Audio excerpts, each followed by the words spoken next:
नमस्कार. वाघिरे महाविद्यालय सासवडच्या प्राचार्या यांची आज आमच्या टीमने मुलाखत घेतली.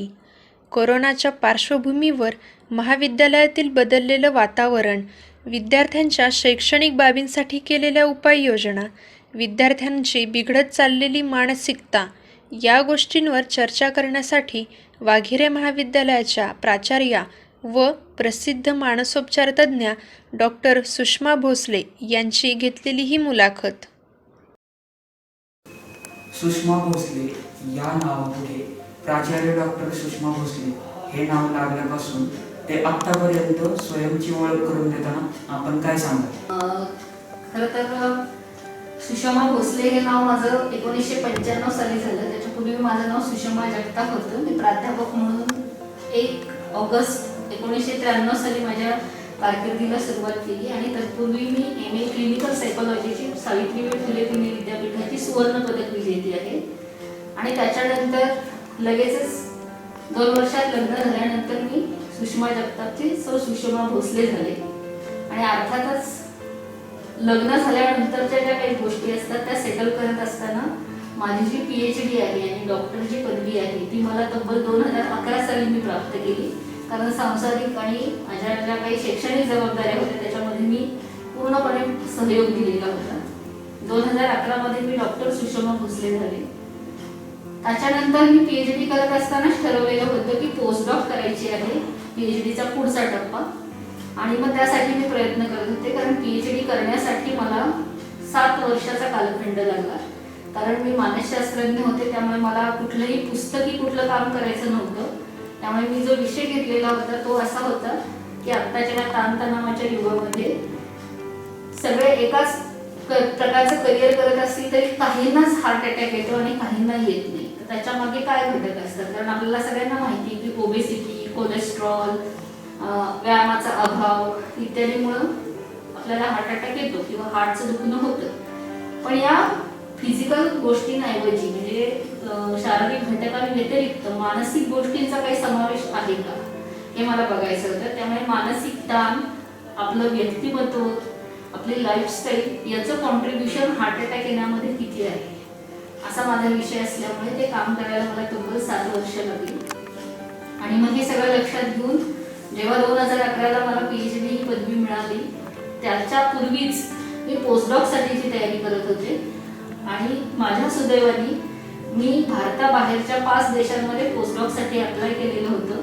आणि मला जर्मनी, झेक रिपब्लिक, पोलंड, ब्रिटन म्हणजे UK, युनायटेड किंगडम इथून इन्व्हिटेशन्स आली त्यांच्या कॉलेजेसची की पोस्टडॉकसाठी आम्ही तुम्हाला स्वीकारायला तयार आहोत. कारण PhDला आपण प्रस्ताव टाकतो आणि गाईड आपल्याला मिळत असतो. पोस्टडॉकसाठी तुम्हाला कोणीतरी स्वीकारावं लागतं, त्यांनी तुम्हाला स्पॉन्सर करावं लागतं, मगच तुम्ही जाऊन करू शकता. आणि माझ्या सुदैवाने त्याच वेळेला इरास्मस मुंडूस ही आशिया लोकांसाठी असणारी पोस्ट डॉक्टरेटची फेलोशिप मला मिळाली. आणि त्याच्या बरोबरीनंच वर्ल्ड हेल्थ ऑर्गनायझेशन म्हणजे WHO त्यांनी मला फंडिंग केलं.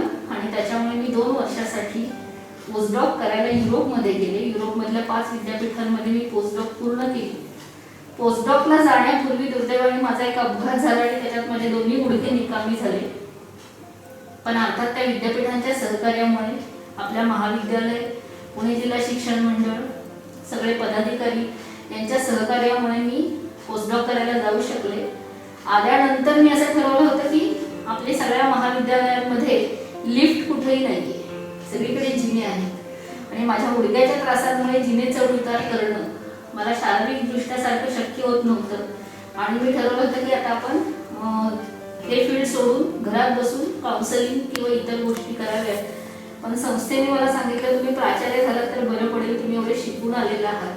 आणि मग मी 1 सप्टेंबर 2017 रोजी मामासाहेब मोहोळ महाविद्यालयामध्ये प्राचार्य म्हणून विद्यापीठाच्या नियम समितीनुसार तिथे नेमणूक माझी झाली. शैक्षणिक क्षेत्रात काम करताना शिकवणं हा आनंदाचा भाग असतो, परंतु प्रशासकीय कामकाज करणं हा तसा तणावाचा भाग असतो. कारण शिक्षण मी हाडाचे शिक्षक असल्यामुळे मला मुलांबरोबर रमायला फार आवडतं. मुलांबरोबर तास घेतले, त्यांच्याशी गप्पा मारल्या तर मला कधीच ताण येत नाही. पण जेव्हा प्राचार्य म्हणून खुर्चीवर बसून आपल्यापेक्षा वयाने जास्त असलेल्या व्यक्तींना आदेश देऊन काम करून घेणं हा बऱ्यापैकी तणावाचा भाग असल्यामुळे थोडासा मला सुरुवातीला त्रास झाला, परंतु आपले सगळे सहकारी, सगळ्या महाविद्यालयातले टीचिंग, नॉन टीचिंग स्टाफ या सगळ्यांचं सहकार्य लाभल्यामुळे मी माझ्या प्राचार्य पदाची आता 3 वर्ष पूर्ण केलेली आहेत. त्यामुळे मी स्वतःचं जर मूल्यमापन करायचं झालं तर मी खरं तर शैक्षणिक क्षेत्रात पोस्टडॉक केल्यानंतर डिलीट करायचा माझा प्लॅन आहे, म्हणजे मी काम करते आहे त्याच्यावरती. पण प्राचार्यपद किंवा ॲडमिनिस्ट्रेशन ही एक मला संस्थेने दिलेली अमूल्य संधी आहे आणि वयाच्या 45व्या वर्षी म्हणजे सगळ्यात लहान वयात मी प्राचार्य झालेली आहे आणि ही एक संधी मला मिळालेली आहे. त्यामुळे एक प्रकारचा अभिमान मला त्या निमित्ताने वाटतो. वाघिरे महाविद्यालयाच्या पहिल्या मधला प्राचार्य असं आपल्याला त्या निमित्ताने सांगता येईल, कारण आपल्या संस्थेमध्ये मी आणि माझ्याबरोबर डॉक्टर शर्मिला चौधरी अशा 2 महिला प्राचार्य संस्थेने नेमल्या आणि साहेबांनी म्हणजे शरद पवार साहेब आणि दादा यांच्या मार्गदर्शनाखाली आपली संस्था काम करते. त्यामुळे महिलांनाही संधी त्यांनी उपलब्ध करून दिली. त्यामुळे अर्थातच संस्था, पुणे विद्यापीठ, माझे कुटुंबीय या सगळ्यांचं मी त्यातून व्यक्त करते या निमित्ताने. महाविद्यालयामध्ये सध्या कोणकोणते कोर्सेस आहेत किंवा नवीन कोणते कोणते कोर्सेस आलेले आहेत आणि आत्ता करोनाच्या काळात तर ते कसे तुम्ही म्हणजे कॉलेज मिळून मुलांपर्यंत पोहोचवता? अगदी चांगला प्रश्न विचारलास बेटा. ते झालं तर तुम्हाला सगळ्यांना कल्पना असेल की आपल्या वाघिरे महाविद्यालय सासवड गेल्या वर्षी स्नॅकच्या 3rd सायकलला सामोरं गेलं आणि आपल्या महाविद्यालयाला B++ ही ग्रेड मिळालेली. ग्रामीण भागातलं हे अत्यंत उत्कृष्ट असं महाविद्यालय आहे. 1971 साली या महाविद्यालयाची स्थापना झालेली आहे. 300 मुलांपासून सुरू झालेले हे महाविद्यालय सध्या 6000 विद्यार्थी इथे शिक्षण घेत आहेत. हे तुमच्या लक्षात येईल की इवरीचे रोप त्याचा झाला वेलू असा वटवृक्ष आपल्या ह्या महाविद्यालयाचा झालेला आहे. तर आपल्याकडे अंडर ग्रॅज्युएटचे एकूण 17 वेगवेगळे कोर्सेस आहेत. Arts, commerce, science, computer science या स्ट्रीममध्ये आणि त्याच्याबरोबरीने UGचे आपले PGचे आपले 13 कोर्सेस आहेत. त्याच्या व्यतिरिक्त 2013-14 पासून आपल्या महाविद्यालयाला स्किल डेव्हलपमेंट प्रोग्राम अंतर्गत केंद्र शासनाची ग्रांट मिळाल्यामुळे आपल्याकडे 3 BOC कोर्सेस सुरू आहेत.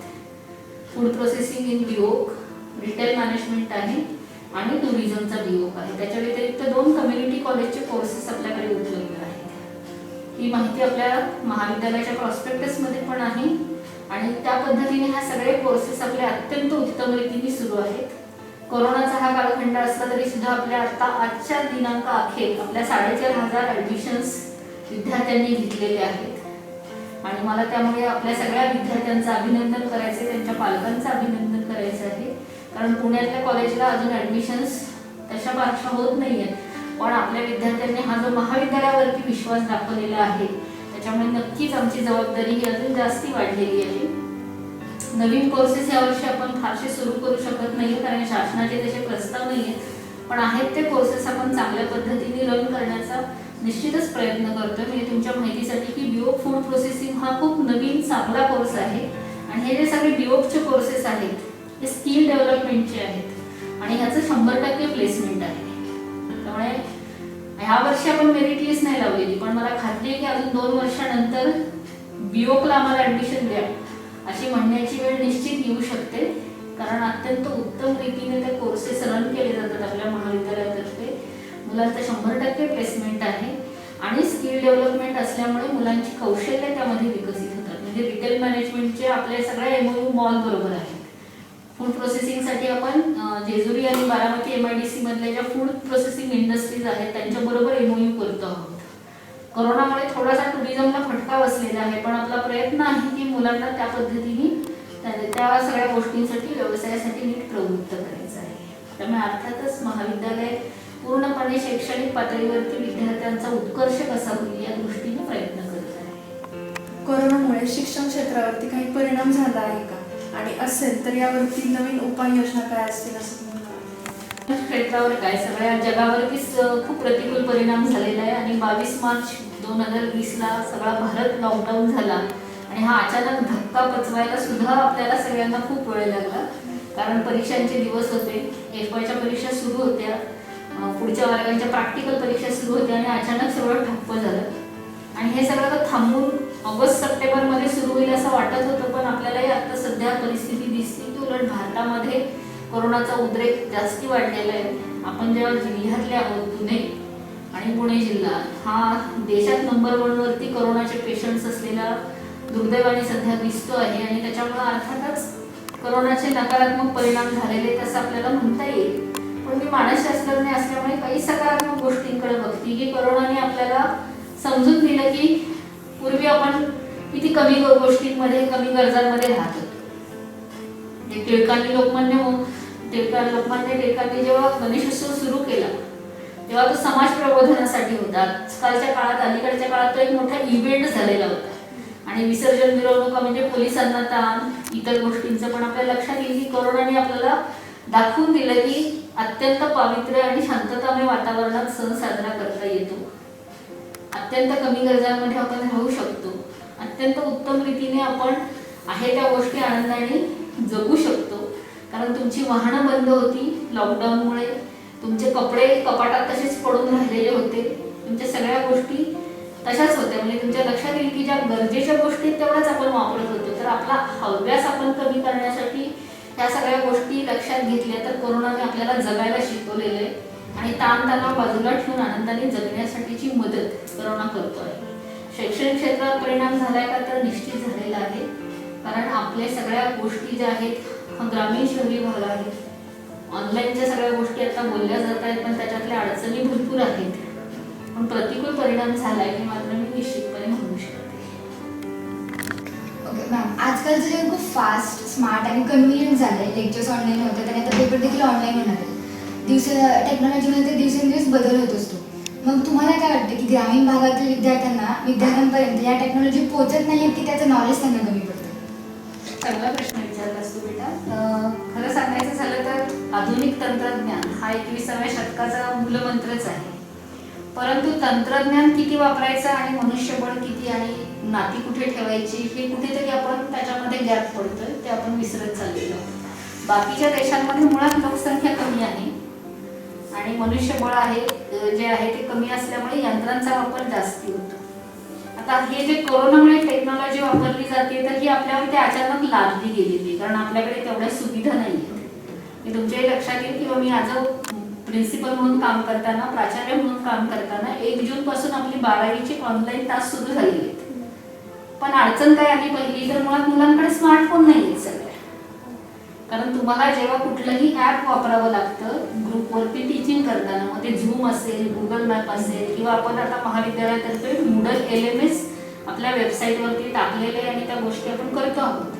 पण दुर्दैवाने आपल्या ग्रामीण भागातल्या मुलांकडे स्मार्टफोन नसल्यामुळे ह्या गोष्टी त्यांच्यापर्यंत पोहोचणं थोडं कठीण झालंय. मग आम्ही आवाहन करून फोन गोळा करून पोहोचवले. पण दुसरा मुद्दा आला की हे सगळे ॲप वापरताना 3 तासामध्ये तुमचा 1.5 GB डेटा संपतो. आपली आर्थिक परिस्थिती तेवढी नाही. आपल्याकडे शासनाने हे सगळे कुठेही फ्री वायफाय दिलेलं नाही. त्यामुळे टेक्नॉलॉजी वापरत असताना ऑफलाईन कशा पद्धतीने वापरून ते आपल्याला मुलांपर्यंत पोहोचवता येईल त्याच्यासाठी आपला प्रयत्न राहणार आहे. त्यासाठी महाविद्यालयाने Moodle LMS आपल्या वेबसाईटवरती बसवलेलं आहे. आता तसं ट्रेनिंग आपण शिक्षकांना देतो आहोत. हे काय आहे तर प्राध्यापक त्यांच्या पद्धतीने त्यांचे टॉपिक हे रेकॉर्ड करतील, बोर्डवरती शिकवतील आणि त्याचे 10-10 मिनिटाचे, कारण तुमचे मोठे व्हिडिओ असतील तर ते डाउनलोड करायला परत तेवढा डेटा नाही आणि ते तुम्ही त्या वेबसाईटवरती क्लिक केल्यानंतर तुम्हाला ते ताबडतोब दिसतील. त्यामुळे कॉलेजची वेबसाईट तुम्ही क्लिक केली तर ह्या गोष्टी तुमच्यापर्यंत पोहोचतील. पण आता टेक्नॉलॉजीमुळे सगळ्याच गोष्टी सुसह्य होणार आहेत का तर नाही. कारण समोरासमोर बसून शिकवण्याची जी मजा असते ही या तंत्रज्ञानामुळे आपल्याला घेता येत नाही. त्यामुळे मुळात पूर्वीपासून आपल्याकडे लोकसंख्या जास्त असल्यामुळे एका तुकडीमध्ये 120 विद्यार्थी. तुमच्या लक्षात येईल की 120 पेक्षा पण जास्ती विद्यार्थी एका वर्गात बसतात, त्या गोष्टीमध्ये आपल्याला पडायचं नाही. त्यामुळे शिकवणं म्हणजे एक यांत्रिक प्रक्रिया होत चाललेली आहे सध्या आणि त्याच्यात ह्या टेक्नॉलॉजीमुळे मुलांना काय अडचणी आहेत का, तो विषय समजला गेलाय का, त्याचं महत्त्व कळलंय का, याचा फीडबॅक, याची प्रतिक्रिया विद्यार्थ्यांकडून घ्यायला फारसा वेळ शिक्षकांना नाही. काही जण तांत्रिक अडचणीमुळे मध्येच त्या मीटिंग सोडून जातात, कारण लाईटच गेली, सर्व्हरच डाऊन झाला. कधी कधी शिक्षक काय बोलतात हे कळत नसतं, पण सगळ्यांचे माईक शिक्षक म्यूट करून ठेवतात. त्यामुळे तुम्हाला शंका विचारता येत नाही, कारण अनम्यूट असतील तर तुमच्या घरातले आवाज येत राहतात, शेजारी कोण बोलते ते येत राहतं, मग डिस्टर्बन्स होतो. त्यामुळे टेक्नॉलॉजी काही बाबतीत उपयोगी असली, नाण्याला दोन बाजू असतात, त्याच्या ग्रामीण भागात वापरायचं झालं तर आपल्याला सकारात्मक विचार करू ना. कारण तुमच्या माहितीसाठी की आपण प्रवेश प्रक्रिया ऑनलाईन केलेली, आपले अकाउंट नंबर, ऑनलाईन अर्ज सगळे आपल्या वेबसाईटवरती उपलब्ध आहेत. तरी सुद्धा 99% विद्यार्थ्यांनी ऑफलाईन स्वतः इथे प्रत्यक्ष येऊन प्रवेश घेतले. का? तर जो तुम्हाला आनंद मिळतो समोर भेटल्याचा, मला ऑनलाईन नाही झाले, पैसे कट झाले आणि कळलंच नाही, पावती मिळालीच नाही, तर कशाला रिस्क घ्या, त्यापेक्षा जाऊया. तुम्ही बघितलं असेल की आपण महाविद्यालयात सगळीकडे सोशल डिस्टन्सिंगसाठी गोल आखलेले, थर्मोमीटरचा वापर केलेला आहे. त्यामुळे टेक्नॉलॉजी असली तरी सुद्धा ते वापरण्याचं कौशल्य आणि त्या टेक्नॉलॉजीला लागणाऱ्या मूलभूत सुविधा ह्या फारशा उपलब्ध नसल्यामुळे सध्या तरी तो एक डिसएडव्हान्टेजच आहे असं आपल्याला आपल्या ग्रामीण भागाबद्दल बोलता येतं. शहरी भागाबद्दल सुद्धा तशाच स्वरूपाची परिस्थिती आहे, कारण आपल्याकडे 24 तास लाईट असेलच याची गॅरंटी नाही आहे. सगळेजणच वायफाय वापरत असतील तर सर्व्हर लगेच डाऊन होतो, त्यामुळे त्या अडचणी टेक्निकल येत राहतात. त्यामुळे आपल्याला ऑफलाईन आणि ऑनलाईन ह्या दोन्हीचा योग्य रीतीने परस्पर पूरक वापर करून पुढे कसं जाता येईल हे आता ठरवावं लागेल.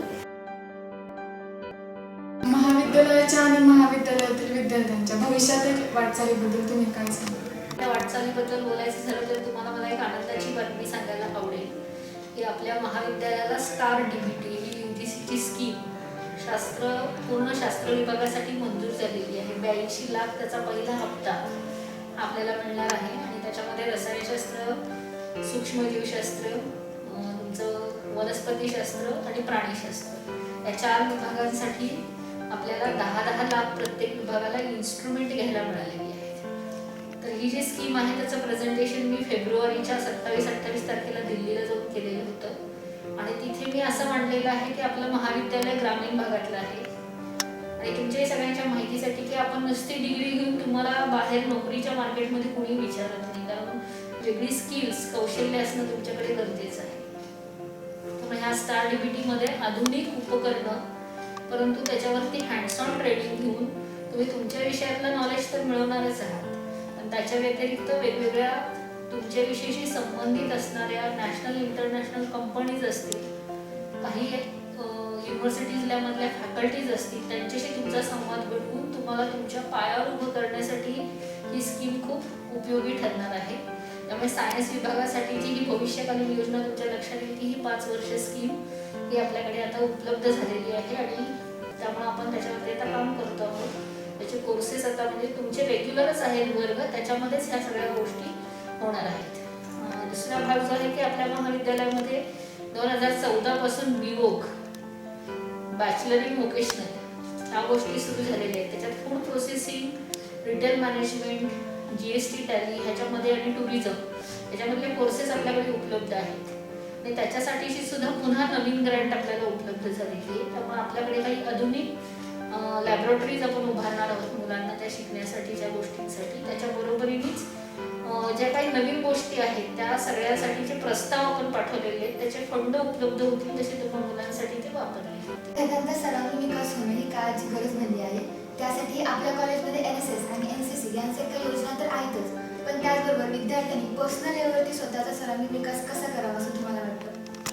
त्यामध्ये मुळात त्यांचे जर लोगो तुम्ही बघितले किंवा त्यांची घोषवाक्य बघितली तर मुलांच्या सर्वांगीण विकासासाठीच्याच काही योजना आहेत. पण त्याच्या व्यतिरिक्त विद्यापीठाची आपल्याकडे स्टुडंट डेव्हलपमेंट नावाची जी योजना आहे ती विद्यार्थी विकास मंडळ, तर त्याच्यामध्ये सुद्धा वेगवेगळे उपक्रम आपण विद्यार्थ्यांसाठी घेतो आणि त्याच्यासाठी सुद्धा विद्यापीठ आपल्याला मोठ्या प्रमाणावरती फंडिंग उपलब्ध करून देतं. त्याच्यामुळे गेल्या वर्षी तुमच्या माहितीसाठी की आपण समुपदेशनाचे वर्कशॉप घेतले किंवा मुलांसाठी स्पोकन इंग्लिशचे वर्कशॉप घेतले. त्यामुळे ह्या सगळ्या गोष्टी सुरूच असतात. त्याच्याबरोबर सॉफ्ट स्किल डेव्हलपमेंट हा विद्यापीठाचाच एक प्रोग्राम असतो. तो पण आपण मुलांना सगळी जी स्किल्स आहेत, कारण तुम्ही सगळा अभ्यास करता पण समाजात जाताना कसं वागायचं याच्या ज्या काही गोष्टी आहेत त्याच्यामध्ये तू आता म्हटलीस तसं की व्यक्तिमत्व विकास असेल, संवाद कौशल्य असतील, मुलाखतीची तयारी कशी करायची, नोकरीच्या ठिकाणी जुळवून कसं घ्यायचं, ह्या सगळ्याच्या ज्या काही गोष्टी असतात त्या आपल्याला अभ्यासक्रमात नसतात, तर त्या तुम्हाला त्या सगळ्या प्रोग्रामच्या माध्यमातून शिकवल्या जातात.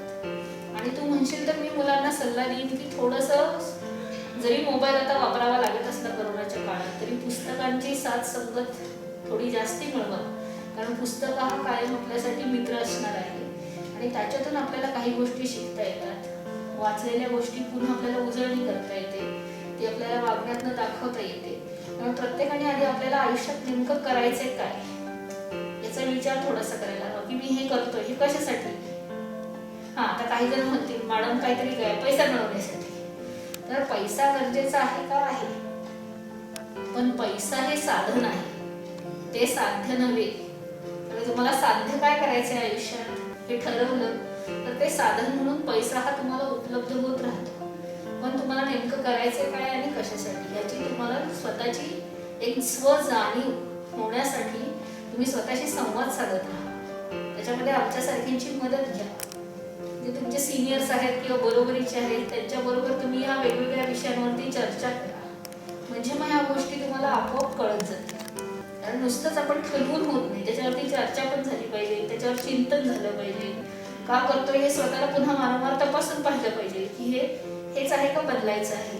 त्यामुळे ह्या सगळ्या गोष्टी महाविद्यालय विद्यापीठ पातळीवरती उपलब्ध आहेत, आपण करूनही देतो. पण मुलांनी सक्रिय सहभाग घेतला तर ते जास्त उपयोगी ठरेल. आपल्या महाविद्यालयामध्ये ग्रामीण भागातून येणाऱ्या विद्यार्थ्यांची संख्या खूप मोठ्या प्रमाणात आहे. तर या विद्यार्थ्यांसाठी करिअर गायडन्सचे कोणते उपक्रम घेतले जातात आणि या उपक्रमांना विद्यार्थ्यांचा किती प्रतिसाद मिळतो? करिअर गायडन्सचे असं म्हणता नाही येणार, पण आपल्या महाविद्यालयामध्ये स्पर्धा परीक्षा केंद्र चालवलं जातं आणि ज्या स्पर्धा परीक्षा आहेत म्हणजे फक्त UPSC MPSC नाही तर बँकिंगच्या काही परीक्षा आहेत, LICच्या काही परीक्षा आहेत, त्या सगळ्याबद्दलचं मार्गदर्शन केलं जातं. यावर्षी IS अकादमी म्हणून आहे, जे आपले पुणे जिल्हा शिक्षण मंडळ आहे, त्यांनी त्यांच्याशी MOU केलेलं आहे. त्यामुळे स्पर्धा परीक्षांचे क्लासेस त्यांच्या थ्रू घेण्याचा आपला मानस आहे. आणि कोरोनामुळे काही गोष्टी थांबलेल्या आहेत, पण तो एक भाग आहे. करिअर गायडन्स सेल हा असा महाविद्यालयात सुरू नाहीये, पण करिअर काय करायचं याच्या बाबतीत आपण वेळोवेळी तज्ज्ञ व्यक्तींची व्याख्यानं ठेवतो. मानसशास्त्र विभाग आपल्याकडे आहे आणि त्यांच्या थ्रू आपण करिअर काउन्सिलिंग आणि ॲप्टिट्यूड टेस्टिंग म्हणजे तुमची स्किल्स कुठली आहे, तुमच्या क्षमता कुठल्या आहेत, हे ज्यांना गरज आहे जे तिथे त्यांच्याकडे जातात त्यांचं आपण मोजमाप करून त्यांना निष्कर्ष देत असतो. तर आता मुलांना करिअरच्या बाबतीत तर मी त्यांना पुन्हा सांगेन की जसं मगाशीच्या प्रश्नात मी उत्तर दिलं, तर तुम्हाला नेमकं तुम्ही ही जी डिग्री घेताय त्याच्यात पुढे जाऊन काय करायचं ते तुम्ही स्वतः समजावून घेणं गरजेचं आहे. आणि मग त्याच्यासाठीच्या ज्या काही गोष्टी आहेत त्या तुम्ही महाविद्यालयात स्वतःहून कळवल्या, कारण तुमच्या पण गोष्टी आम्हाला कळल्या पाहिजेत. त्यामुळे तुमच्यासाठी आपण फीडबॅक फॉर्म्स तयार करतो आहोत की काय पाहिजे तुम्हाला. ॲड ऑन कोर्सेस आपण घेतो आहोत, गेल्या वेळेला मी सांगितलं तसं. तर याच्यातून तुम्हाला ह्या सगळ्या ग्रामीण भागातल्या मुलांना पुढे जाता येणं शक्य होईल हे आपण पाहतो. पण मला तुम्हाला एक सांगायचं की ग्रामीण भाग हा शब्द आपण वापरत असलो तरी तुम्ही मुलांनी आपण सिटीतल्या मुलांपेक्षा कमी आहोत असं कुठेही मानू नये, कारण तुमच्या सगळ्यांमध्ये ही कौशल्य आहेत. पण जे वर्गवारी करायची आपल्याला सवय असते, हां सासवड काय ग्रामीण, फर्ग्युसन काय ग्रेट, वगैरे काय असं, तर कृपा करून असं काही नाहीये. तुमची जिथे तुम्ही असता तिथूनही तुम्हाला तुमचं भविष्य घडवणं सहज शक्य आहे. आणि हा आत्मविश्वास तुमच्यामध्ये रुजवा की मी शिकतोय आणि मी तुमचा आणि फर्ग्युसनचा सिलेबस, तुमचा आणि मॉडर्न कॉलेजचा सिलेबस, तुमचा आणि SP कॉलेजचा, हा सगळ्यांचा सारखाच आहे, कारण पुणे विद्यापीठाचेच आपण सगळे घटक आहोत. फक्त तुम्ही सासवडला शिकता आहात ते पुण्यात शिकता आहात, परंतु वाघेरे कॉलेज सुद्धा आपलं अत्यंत उत्तम रीतीने सगळ्या सुविधा देत आहे. त्यामुळे ग्रामीण भागातली ही खंत काढून टाकू नये. आपण पुणे विद्यापीठाचे विद्यार्थी आहोत आणि वाघेरे महाविद्यालय त्याचा मानबिंदू आहे आणि त्याच्यात मी शिकतो आहे आणि मी चांगलंच काहीतरी घडणार करणार हा स्वतःला विश्वास आहे.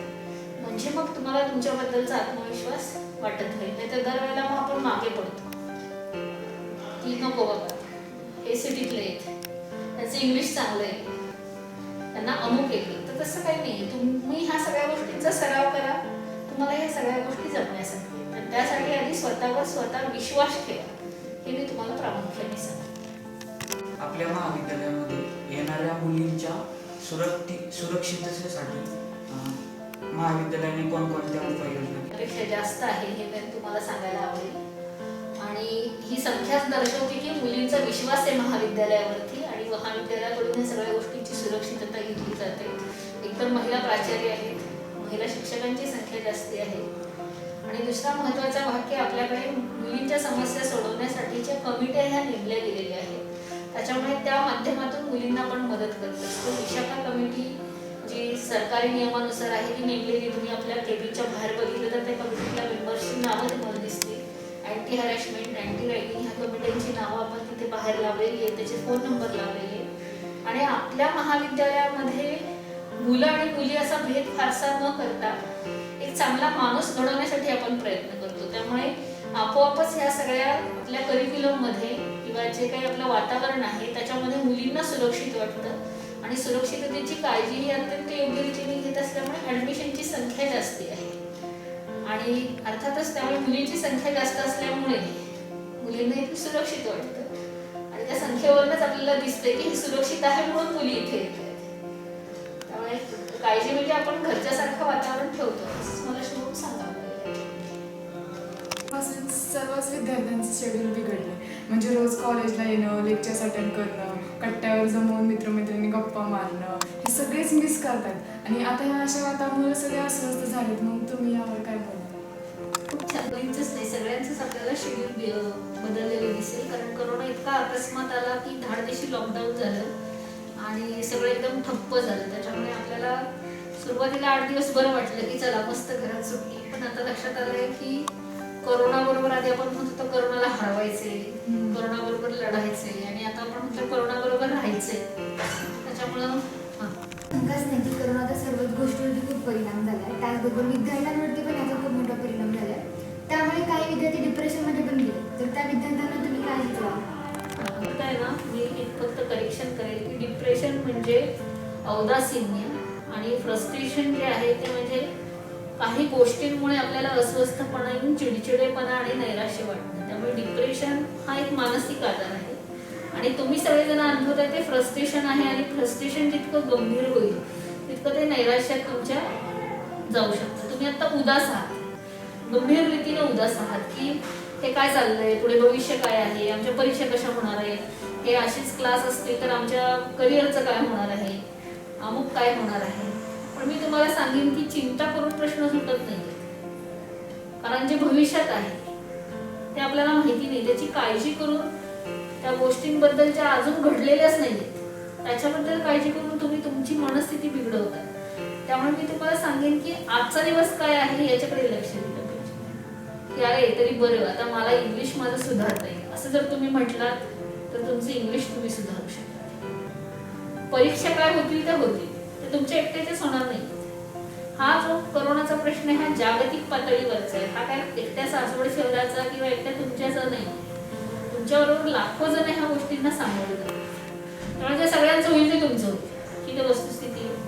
पण मग आपल्याला याच्यातून सकारात्मक होण्यासाठी काय करावं लागेल याच्याकडे विद्यार्थ्यांनी थोडं लक्ष दिलं पाहिजे की अरे ठीक आहे जे काय आहे ना ते होणार आहे सगळ्यांबरोबरच, पण माझ्यातल्या ज्या कमतरता आहेत त्याच्यावरती मी मात करण्यासाठी हा वेळ वापरू शकतो का याचा त्यांनी विचार करायला पाहिजे. जसं त्यामुळे आता करोना बरोबर राहायचं आहे त्यामुळे आता त्याची सवय करावी लागेल. अर्थात करोना हा व्हायरस असल्यामुळे आणि आता एकूणच तिचा समूह संसर्ग भारतात सुरू झाल्यामुळे आपल्याला पुन्हा एकत्रित उठणं बसणं ह्या सगळ्या गोष्टींवरती अजूनही बंदीच आहे. जरी लॉकडाऊन उठलेला असला तरी एक शारीरिक अंतर राखणं, मास्क वापरणं, सॅनिटायझर वापरणं ह्या गोष्टी कंपल्सरी आहेत. आणि शाळा महाविद्यालय 30 सप्टेंबरपर्यंत बंद आहे. त्यामुळे नक्कीच तुम्हाला ते वाईट वाटत असणार, एक अस्वस्थता जाणवत असणार.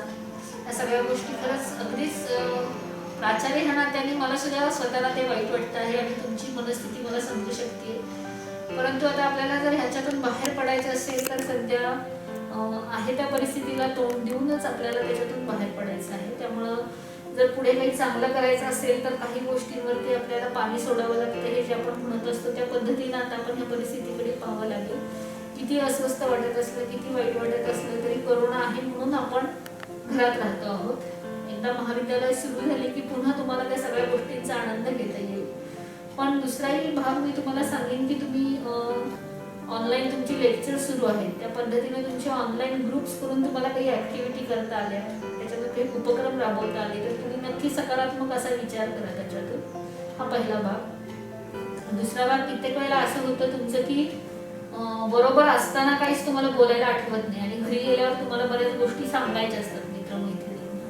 तर त्या पद्धतीने ज्या राहिलेल्या आहेत त्या तुम्हाला बोलून घेण्याची एक संधी आहे, हे तुम्हाला म्हणता येईल. तिसरं मी तुम्हाला सुचवीन की ही संधी आहे की घरात असल्यामुळे तुम्ही ज्या काही गोष्टी शिकायच्या राहून गेलेल्या आहेत त्या शिकायची ही संधी आहे असं मानून, म्हणजे मग ते घरकामातलं असेल किंवा कुठलं स्किल डेव्हलपमेंटचा कोर्स करायचा असेल, कारण आता हे ऑनलाईन सगळं उपलब्ध आहे, ते तुम्ही करू शकता. हे जर सकारात्मकच आपल्याला घ्यायचं असेल तर एक ठराविक वेळ स्वतःसाठी ह्याच्यातून तुम्हाला द्यायची संधी म्हणून तुम्ही बघितलं तर स्वतःबरोबरचा संवाद तुम्हाला या कालावधीमध्ये वाढवता येईल. कारण माणूस हा नेहमी दुसऱ्यांच्या मतावरती स्वतः कसं वागायचं हे ठरवत असतो आणि तुम्हा सगळ्या मित्रमैत्रिणींना तुमच्या ह्या कॉलेजमधल्या सगळ्या ग्रुपमध्ये तुमच्यावरती पिअर प्रेशर म्हणजे समवयस्कांचा प्रचंड पगडा असतो. हे तुम्हाला आवडतं म्हणून एखादा तुम्ही ड्रेस घेतला आणि मैत्रिणीशी हे काय घेतले, हा असला कलर काय, तर तुम्ही दुसऱ्या दिवसापासून तो किती आवडता असला तरी तो बाजूला ठेवता, बांधून ठेवता गाठोड्यात की आता परत घालायचा नाही. पण ही वेळ आहे की तुम्हाला जे आवडतं ते करण्याची, ठामपणे शिकण्याची जी काही मानसिक तयारी आहे ते तुम्ही ह्या कालखंडात करू शकता. कारण लोक काय म्हणतात याच्यापेक्षा तुम्हाला स्वतःला काय आवडतंय, तुम्हाला स्वतःला काय करता येणं शक्य आहे. कारण आयुष्याच्या प्रत्येक टप्प्यावर आपल्याला सगळ्या गोष्टींना एकट्याला सामोरं जायचं. मग ती नोकरी करणं असो किंवा विवाह करणं असो, तिथे फक्त तुमच्या जोडीला सभोवताली व्यक्ती असतील, पण जी काय गोष्ट आहे ती तुम्हाला स्वतःला एकट्याला अनुभवायची आहे. तर हा एकट्याला अनुभवायचा कालखंड समजून तुम्ही त्याच्याकडे सकारात्मक पाहिलं तर ही अस्वस्थता कमी होईल. जे एकट्याबरोबर तुम्ही अनुभव घ्याल ते तुमच्या मित्रमैत्रिणींना घ्यायला प्रवृत्त केले, त्यांनी एकमेकांबरोबर शेअर केले तर एक वेगळ्या प्रकारची मॅच्युरिटी तुमच्यामध्ये येईल. तर अशा पद्धतीने बघितलं तर तुमची अस्वस्थता थोडी कमी होईल असं मला वाटतं. हे सगळं एकत्रित तुम्हाला ज्यावेळेला जमतं तेव्हा त्या गोष्टीला आपण प्रेम म्हणतो. अदरवाईज ती व्यक्ती आवडणं, ती जवळ असणं, तिचा आवाज ऐकायला आवडणं, तिच्या सहवासात राहायला आवडणं हे सगळं आकर्षणामध्ये येतं. आणि प्रेमातला आकर्षण हा एक भाग आहे. म्हणजे आकर्षण आणि प्रेम वेगवेगळं असलं तरी प्रेमामधलं आकर्षण हा भाग आहे. की आकर्षणामध्ये मग जुळवून घेणं असेल, तुम्ही समजून घेणं असेल, स्वीकारणं असेल, मान्य करणं असेल, हे सगळं एकत्रित गोळाबेरीज त्या व्यक्तीबद्दल म्हणजे ती कशी वागली तरी तुम्ही तिला समजून घेऊ शकता, मग प्रेमाकडे वळता. तिचे हे सगळे दोष आहेत तरीही तुम्हाला त्या व्यक्तीबरोबर राहायचं आहे, मग प्रेम. कितीही अडचणी आल्या तरी तुमचा स्वतःवरचा आणि त्या व्यक्तीवरचा विश्वास टिकून राहतो, मग ते प्रेम. हा फरक लक्षात घ्या. नाहीतर तुम्ही आजकाल मुलं मुली प्रेमात पडल्या म्हटला की इथं प्रेम आहे का आकर्षण आहे ठरवण्याचे खूप साधे सोपे मार्ग मी तुम्हाला सांगू शकते. की कोणाचा फोन होता, मी तुला केव्हाचा करतोय, कुणाशी बोलत होतीस, कळतं का तुला, मी फोन करतोय ते तुला कळत नाही, माझा तो फोन बंद करून माझा का नाही घेतला, मालकी हक्क. प्रेमामध्ये मालकी हक्क असतो पण समजून घेण्याची गोष्ट त्यापेक्षा पलीकडे जास्ती असते. प्रेमामध्ये तुम्ही स्पेस देता, म्हणजे काय, तुला हे करायचंय ना, हा ठीक आहे तू ते कर. त्याच्यामध्ये प्रेमामध्ये तुम्ही त्या व्यक्तीला सपोर्ट देता, पुढे जाण्यासाठी मदत करता. त्या व्यक्तीबद्दल आपल्याला द्वेष मत्सर वाटत नाही. अच्छा तू अशी आहेस म्हणून नाही येत नाही तर काय, मला अजून चांगले मिळाले असतं असं बोलणं, मग ते नातं डळमळीत आहे. त्यामुळे प्रेम हा खूप सर्वांगीण असा मोठा घटक आहे की जो आपण त्या म्हणजे तुमच्या लक्षात येईल की आई वडिलांना आपण नाही सोडू शकत, कारण प्रेम आहे. मग काय त्याच्यामध्ये, त्यांनी रागवलं तरी आपल्याला वाईट वाटत नाही, आपण समजून घेतो. त्यांनी काही बोललं तरी तुम्ही त्याच्या बाबतीतला सकारात्मकच विचार करता, मी वडीलच आहेत म्हणजे ते असं करणार. तसं तुमच्या जोडीदाराच्या बाबतीत, येस मला ह्याच्याबरोबर आयुष्य काढायचे, किती अडचणीचे प्रसंग आले तरी माझ्यावरचा त्या व्यक्तीवरचा विश्वास टिकून राहील. मी प्रत्येक प्रसंगी खांद्याला खांदा भिडवून आम्ही एकमेकांबरोबर असतो. हा, आता लैंगिक भाग, आकर्षण ह्या गोष्टी त्यातल्या टप्प्याटप्प्यातल्या आहेत, पण एकमेकांना समजून घेणं आणि त्या पद्धतीने वागण्यासाठीची मोकळीक देणं हा प्रेमामध्ये खूप महत्त्वाचा भाग आहे. हे आपल्याला लक्षात घ्यायला. जोडीदाराची निवड याबद्दल तुम्हाला काय वाटतं, तुमचं काय मत आहे? हा जर प्रश्न आपण बघितला तर जोडीदाराची निवड तुम्ही आता ठरवायचे की तुम्हाला नेमका जोडीदार कसा पाहिजे. आता आपल्याकडे काय आहे की जेंडर हा भाग खूप महत्वाचा आहे. म्हणजे मुलगी म्हटलं की ती कायद्याने सुद्धा हे मान्य केलेले की मुलगीचं वय हे लहान आणि मुलाचं वय मोठं असतं. त्याच्या मागे शास्त्रीय कारण आहे. पण त्याच्या पलीकडे जाऊन जोडीदार निवडताना तुम्हाला नेमकं काय अपेक्षित आहे की पुढच्या आयुष्यात काय करायचं आहे. म्हणजे एखाद्या मुलीला असं वाटलं की मला नोकरी नाही करायची, पण नवरा माझा नोकरी करत असेल तर त्याला मी पूर्ण सपोर्ट देणार आहे, तर त्या पद्धतीनं तिने नवऱ्याची निवड करणं अपेक्षित आहे. पण एखादी डॉक्टर मुलगी आहे आणि तिनं जर अशी निवड केली की नवरा म्हटला तू काही प्रॅक्टिस करायची नाही, तू घरातच बसायचे, कारण मला माझी बायको नोकरी न करणारी पाहिजे, तेव्हा त्या डॉक्टर मुलींना विचार करावा की आपण एवढं कष्ट करून डॉक्टर झालेलो आहोत आणि एक जागा आपण अडवून तिथे डॉक्टर झालेलो, तो प्रॅक्टिस नसेल करणार तर आपण काय इतकी वर्ष वाया घालवली. म्हणजे शिक्षणाने तुम्हाला ही विचार करण्याची कुवत आहे ती दिलेली आहे, ती तुम्ही वापरली पाहिजे. तुम्ही रंग, रूप, उंची, सामाजिक प्रतिष्ठा याच्या पलीकडे जाऊन ती व्यक्ती माणूस म्हणून कशी आहे हे पाहणं खूप गरजेचं आहे. ती व्यक्ती सच्ची आहे का, ती विश्वास ठेवते का, ती खोटं बोलत नाहीये ना, व्यसनं असतील तर ती व्यसनं मान्य करून सोडण्याची तयारी दर्शवून खरंच सोडती आहे का, नसतील तर आनंदाचीच गोष्ट. आणि पुन्हा मगाशी मी म्हटलं तसं की तुम्हाला तुमच्या जगण्यासाठीची स्पेस देते. हे खूप साध्या साध्या गोष्टी आहेत. कित्येक वेळेला म्हणजे तुम्ही मला पिक्चर बघत असाल असं मी गृहीत धरते, दिल धडकाने तो पिक्चर बघितला आहे का तुम्ही? नसेल बघितलं तर बघा. त्याच्यात एक डायलॉग आहे की प्रियंका चोप्रा जी आहे ती उद्योगपतीची मुलगी असते आणि ती लग्न करते, म्हणजे तिचं लग्न केलं जातं उद्योगपतीच्या दुसऱ्या मुलाशी, आणि मग तो नवरा म्हणतो हा मैंने परमिशन दी इसलिए वो अभी होगी. तर मग तो दुसरा म्हणतो की तू परमिशन देणार आहे, मला जर काही काम करायचं असेल तर नवऱ्याची परमिशन हा जो भाग आपण गृहीत धरतो हा आला पाहिजे का, हा तुम्ही शिक्षणाने विचार करायला पाहिजे ना. म्हणजे जेव्हा मला पोस्टडॉक मिळालं तेव्हा मला मी मागे तुम्हाला म्हटलं होतं की पटकन सगळे म्हटले की अरे बापरे मग तुझा नवरा आणि मुलगा एकटाच राहणार, तुला कशी काही परमिशन दिली, त्यांचं काय होणार. तेव्हा मी प्रश्न विचारला त्यांना की जर माझ्या नवऱ्याला बाहेर जायची संधी आली असेल तर तुम्ही म्हटलं असतं का की तुझ्या बायकोचं मुलाचं काय होणार आहे. तेव्हा त्यांनी जायचंच असंच गृहीत धरलं असतं ना. म्हणजे सांगायचा हेतू काय तर जोडीदाराची निवड करताना तुम्हाला समान पातळीवरती सगळ्याच बाबतीमध्ये जे तुम्हाला अपेक्षित आहे त्या पद्धतीची वागणूक आणि त्या पद्धतीचं जुळवून घेणं हे परस्परांमध्ये आहे का हे पाहणं खूप गरजेचं आहे. एकमेकांवरती विश्वास हवा. म्हणजे समजा कामानिमित्त तुम्हाला फोन येत असतील तर किती वेळ फोनवर बोलते, कशासाठी बोलते असे प्रश्न असतील आणि त्याच्यावरती संशयपणा असेल तर मग तो जोडीदार तुम्ही नाता टिकवून नाही ठेवू शकत, मग तुमची भांडणच होती. त्यामुळे तुम्ही मित्रमैत्रिणींमध्ये जेव्हा प्रेमात पडता आणि जेव्हा तुमचा मित्र किंवा तुमची मैत्रीण तुमचा टेक्स्ट बॉक्स चेक करत असेल, व्हॉट्सअप चेक करत असेल, तुमचे फॉलोअर्सवरती आक्षेप घेत असेल तर थोडं थांबून विचार करणं त्या नात्याबद्दल खूप गरजेचं आहे. त्यामुळे ज्याच्या बरोबर आपल्याला आयुष्य काढायचं आहे त्याच्याबरोबर आपल्याला किती कम्फर्टेबल वाटतं आणि आपला आत्मविश्वास किती टिकून राहतो आणि आपण आपली प्रगती किती करू शकतो ह्या गोष्टी लक्षात घेऊन तुम्ही जोडीदार निवडायला हवा.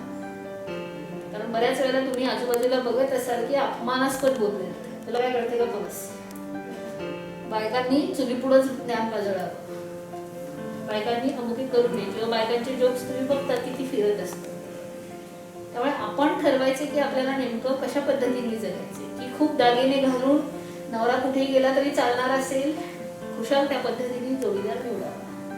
दागिने नाही दिले तरी चालतील पण माझ्या करिअरला वाव देऊन मला माझ्या पायावर उभं करून सपोर्ट देणारा नवरा असावा, त्या पद्धतीने जोडीदार निवडावा. कारण प्रत्येकाची आवड निवड वेगळी आहे, त्या आवडी निवडीनुसार तुम्हाला नेमकं काय पाहिजे. कारण काही जण म्हणतात मस्त सुखात काही काम करायचं नाही, गाडीतनं फिरायचं, शॉपिंग करायचं, पिक्चर, त्यांनी कसा नवरा शोधावा. जी मुलगी म्हणते नाही नाही मी एवढं शिकली आहे, मला नोकरी करायची, मला सपोर्ट करणारा नवरा पाहिजे, तिने तसा जोडीदार. कारण तुमच्या लक्षात येईल की आपण ड्रेस घ्यायला, साडी घ्यायला किंवा अगदी भाजी खरेदीला सुद्धा किती चिकसितपणे सगळं शोधत असतो. त्यामुळे आयुष्याचे निर्णय घेताना सुद्धा आधी स्वतः आणि मग समोरचा माणूस याचा नीट चिकसितपणे विचार केला तर तुम्हाला तुमच्या प्रश्नाचं उत्तर